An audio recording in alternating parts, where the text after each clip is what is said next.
제가 수행을 처음 시작했을 때 사람들은 도를 말했습니다. 저는 그게 도대체 뭔지 모르니까 정말 혼란스러웠습니다.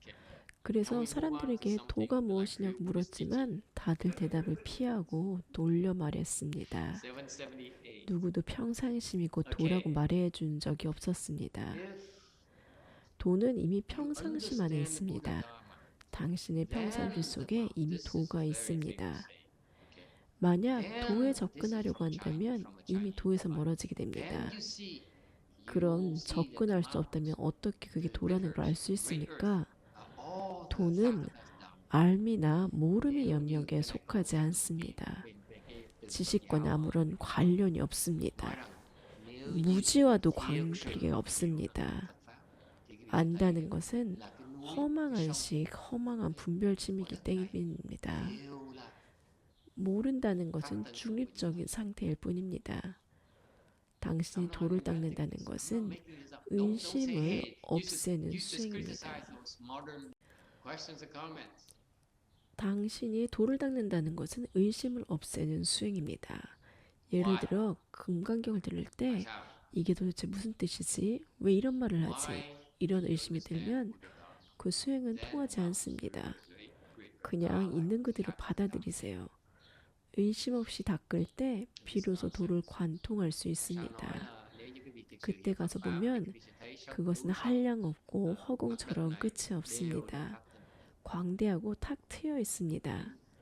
그런 경지에서는 옳고 그름을 따질 수도 없고 시비나 분별이 있을 수도 없습니다. 진정한 믿음이 진정한 믿음이 있다면 듣는 것을 의심하지 않을 것입니다. 무엇에 대한 믿음일까요? 스승에 대한 믿음입니다. 아직 의심이 있다면 이렇게 간단할 리 없잖아. 이렇게 생각을 합니다. 그것이 바로 장애입니다. 스승을 믿는다는 건 죽음의 진실만큼 확실해야 한다는 뜻입니다. 평상심이 곧 도이다. 이 말에 조금의 의심도 없다면 그 순간 바로 도를 통달한 것입니다. 이것이 바로 선종의 깊은 가르침입니다. 문장 하나하나가 매우 정밀한 가르침입니다. 평상심이 도이다라는 말에 조금도 의심이 없다면 그 순간 도를 관통합니다. 그 순간 그 길은 광대무변하고 허공처럼 열립니다. 그게 바로 도노입니다. 보살은 보시를 행하되 복을 받지 않는다고 합니다. 보살이 보시를 행할 때 특별한 일이 아닙니다. 그냥 평범한 일, 숨 쉬는 것처럼 자연스럽습니다. 그런데 대부분 사람들은 좋은 일을 했으니까 복을 받아야지 이렇게 생각합니다. 하지만 보살에게는 왜 숨 쉬는 일에 상을 바라죠? 이렇게 묻습니다. 숨을 들이쉬고 내쉬는 건 너무나 당연합니다. 그런데 그걸 가지고 상을 받아야겠다 이렇게 말하는 것은 어리석습니다. 보살은 보시를 하면서도 당연한 일이다, 평상심이다 하고 넘어갑니다. 그게 바로 도를 아는 사람의 경지입니다. 수보랴, 만약 누군가 열애가 오고 간다거나 안고 눕는다거나 한다면 그 사람은 내 가르침의 뜻을 알지 못하는 자이다. 열애는 어디서 오는 것도 아니고 어디로 가는 것도 아니기 때문에 열애라고 합니다. 열애는 산스크리트어로 진리와 함께 있는 자라는 뜻입니다. 이것은 말로 표현할 수 없습니다. 그래서 불가설의 세계입니다.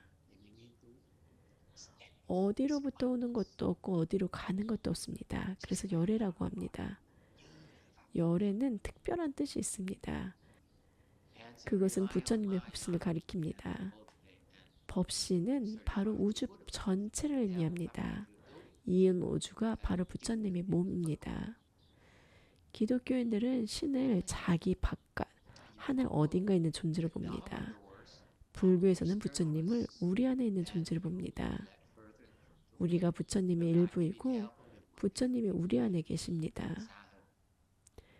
영화에 나오는 외계인, 귀신, 악마까지도 부처님 법신에 포함됩니다. 부처님 밖에 존재하는 것은 아무것도 없습니다.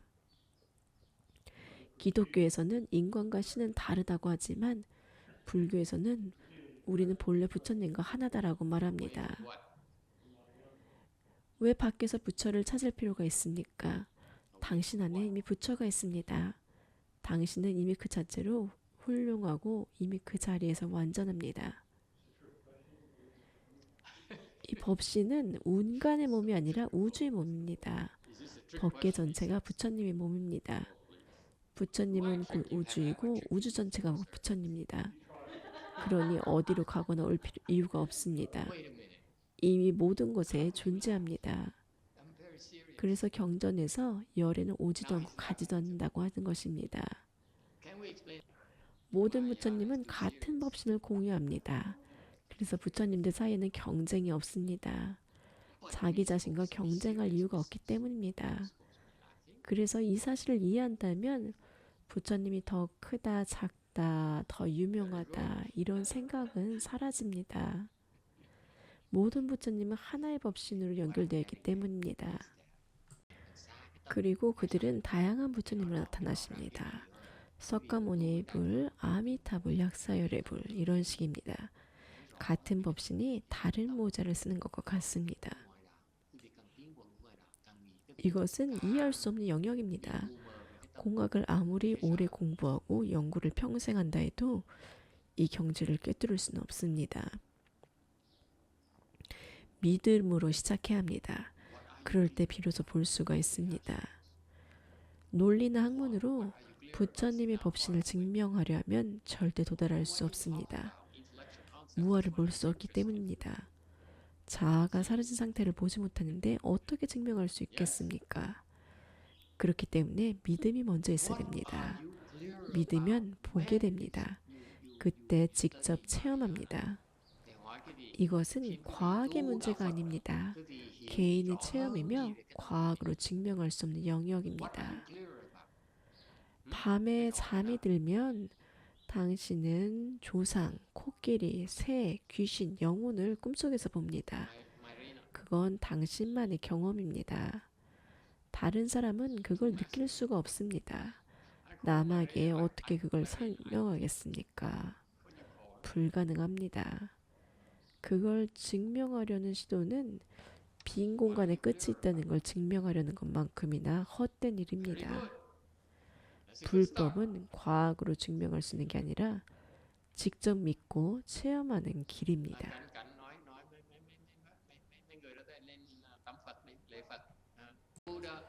불교에서 지혜를 추구하는 방식은 세속의 지식 추구, 인간의 과학이나 철학자 탐구 방식과는 완전히 다릅니다.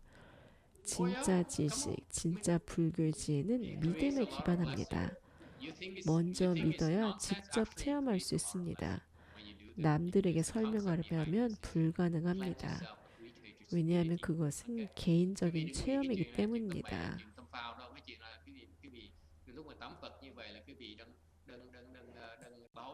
여러분이 그 경지에 이르면 스스로 보게 될 것입니다. 그걸 이해하지 못한다면 비록 열애를 눈앞에 본다 하더라도 알아보지 못합니다. 그래서 수행할 때 가장 중요한 것은 불법을 바르게 인식하고 바르게 닦는 법을 배우는 것입니다. 불법 중에서도 대승과 비대승을 구별할 줄 알아야 됩니다. 그리고 대승을 바르게 실천해야 합니다. 그래야 비로소 도에 이를 수가 있습니다. 대승은 바로 법신입니다. 대승은 한계가 없습니다. 아무리 배워도 다 배울 수가 없습니다. 법신이 그렇듯이 대승도 끝이 없습니다. 대승의 의지에 닦아야 부처 경지에 이를 수가 있습니다. 반면 외도의 법문을 따르면 도에서 멀어질 뿐입니다. 대승은 자신의 마음을 관찰합니다. 당신 안에서 어떤 일이 일어나는지 보는 것, 그게 바로 대승 수행의 핵심입니다. 당신의 마음이 어떻게 작동하는지를 배웁니다. 당신이 잠잘 때, 깨어있을 때, 기쁠 때, 슬플 때, 그 모든 순간에 마음이 어떻게 작동하는지를 관찰하는 것, 그게 바로 대승입니다. 반면 외도는 자기 마음이 아닌 것을 탐구합니다. 외도들은 수행이 깊어질수록 점점 마음에서 멀어집니다. 대승 수행의 진전과 외도 수행의 진전의 차이는 여기에 있습니다. 대승에서는 수행이 깊어질수록 자기 자신을 더 잘 이해하게 됩니다. 더 깊이 갈수록 자기 마음이 더 또렷하게 보입니다. 하지만 외도는 수행이 깊어질수록 점점 자기 마음이 더 혼란스럽습니다. 외도의 수행으로 가고 있음을 알면서 수행하면 할수록 점점 더 고통받습니다. 에고가 전혀 줄어들지 않습니다. 더 많이 수행하면 수행할수록 공경에 빠집니다. 잘못된 수행을 하는 것입니다. 여기서 외부라는 것은 마음의 외부에 있다는 뜻입니다. 그들은 자신들이 마음이 아닌 마음 밖에서 진리를 추구합니다. 그렇기 때문에 외부적입니다. 반대로 대승불교에서는 여러분의 내부, 여러분의 마음 속에서 수행이 이루어집니다.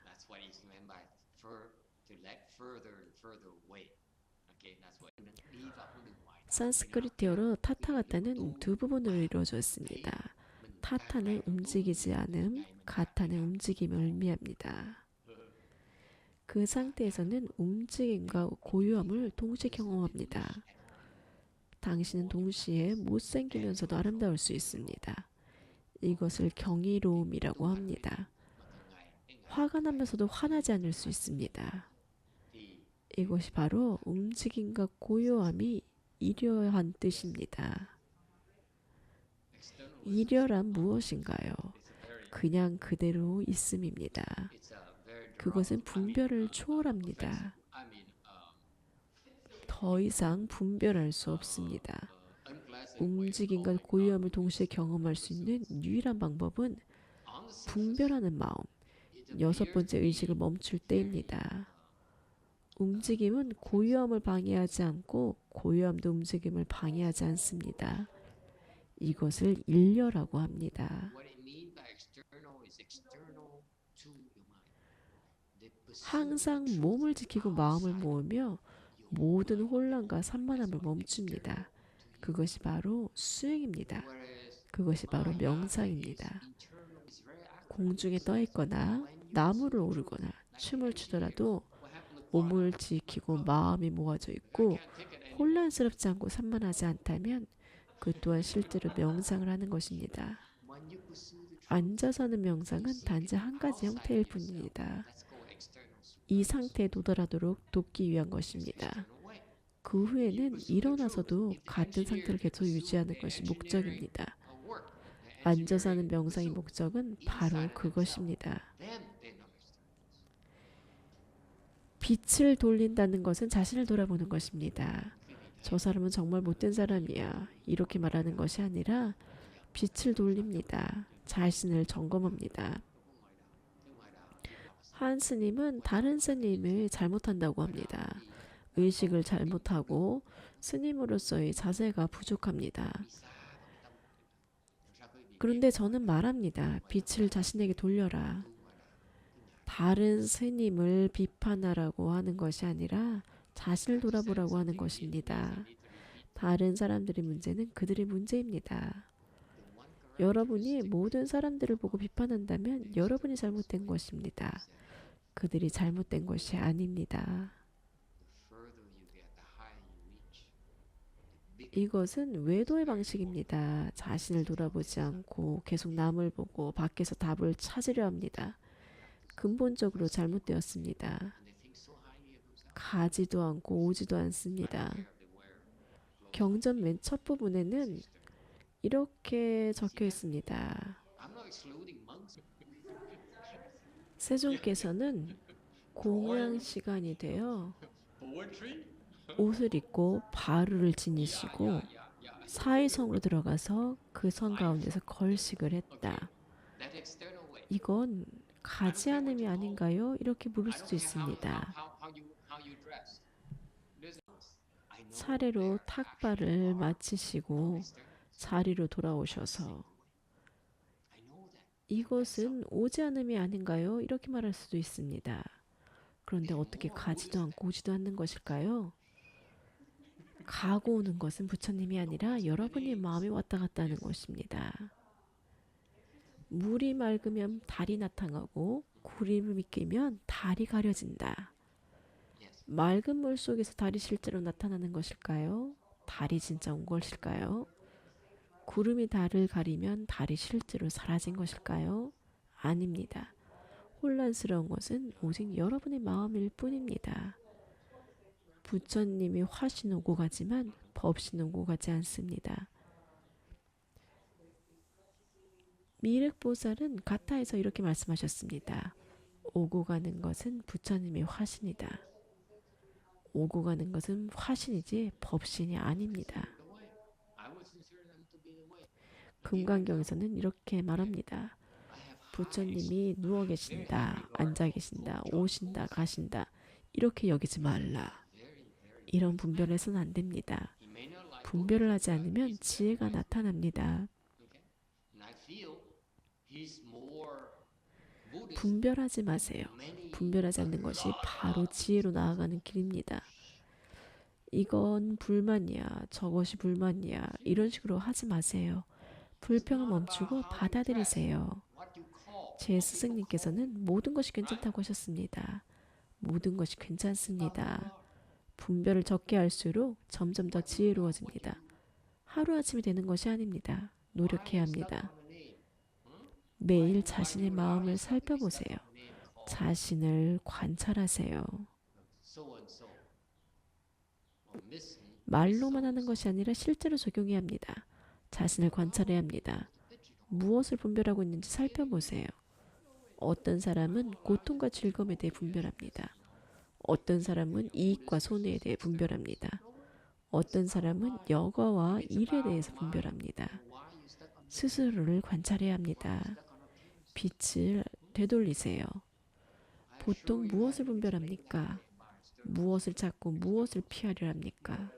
그걸 줄여야 합니다.